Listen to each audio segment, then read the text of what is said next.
just, like, I've heard a lot of them, but all at the same time, it's just going to be too much. I mean, the vibrations are just going to be flowing everywhere.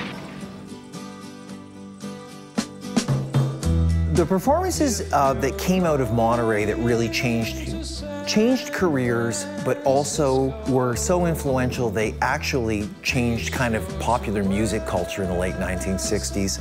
Over the course of that weekend would have to have been Janis Joplin, Otis Redding, and Jimi Hendrix. Those are also the sort of three most generously recorded performances in the film itself.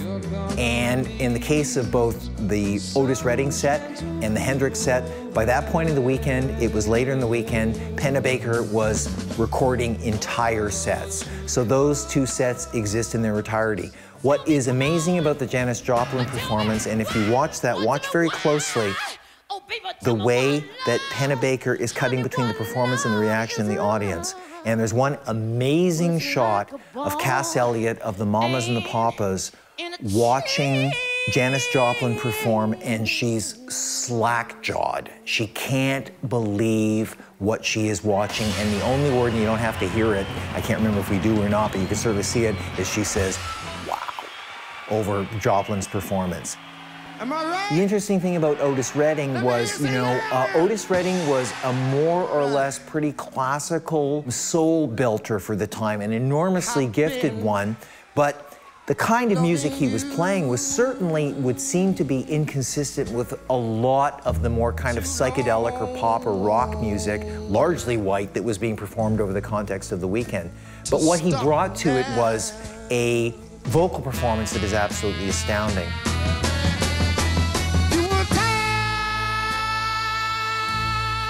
But also, it was an indication of the extent to which there seemed to be, at certain points, an attempt to kind of integrate American popular music. And it's a form of integration that, unfortunately, by the time, a few years later, was much less obvious, and you were much less likely to see it in sort of stadium shows. But at this point in time, it's part of the optimism. It is a great performance. And of course, Hendrix.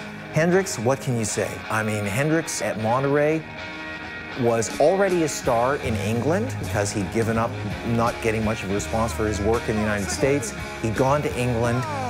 In England, the country went crazy for Jimi Hendrix. Yet he was still a largely unknown quantity in America. When he was brought back and he performed at Monterey, describing the performance will never be up to actually just watching the performance, but I would say those three performances were not just great performances, but they were performances that actually changed the way that popular music was being thought about in the United States in the late 1960s.